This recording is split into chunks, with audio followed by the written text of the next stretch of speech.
एक समय की बात है, एक छोटे से गांव में राम और सीता नाम के कपल रहते थे। उनका एक अर्जुन नाम का बेटा था, जिसकी शादी रिया नाम की लड़की से हुई थी। राम और सीता कड़ी मेहनत करते थे और अपने बुढ़ापे के लिए पैसे बचाते।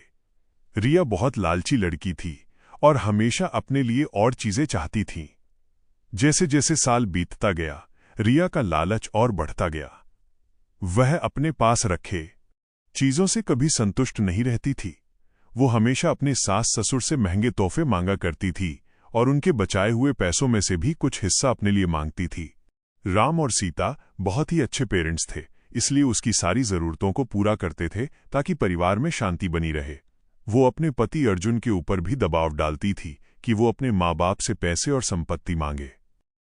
वो बहुत ज्यादा संपत्ति इकट्ठा करना चाहती थी बिना किसी मेहनत के। एक दिन राम और सीता ने यह फैसला लिया कि वो रिया को सबक सिखाएंगे। वो उसे बुलाते हैं और बोलते हैं कि बेटा, हमें तुमसे कुछ जरूरी बातें करनी है। हमने ये फैसला लिया है कि हम अपनी जायदाद का कुछ हिस्सा अपने बच्चों में बांटेंगे और उसका कुछ हिस्सा तुम्हें भी देना चाहते हैं।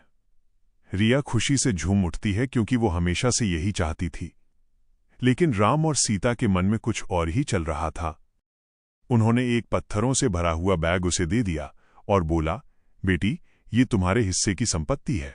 रिया उस बैग को देखकर गुस्सा हो गई।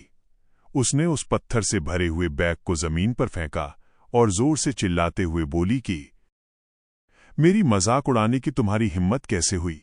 मुझे पैसे चाहिए, ये पत्थर नहीं।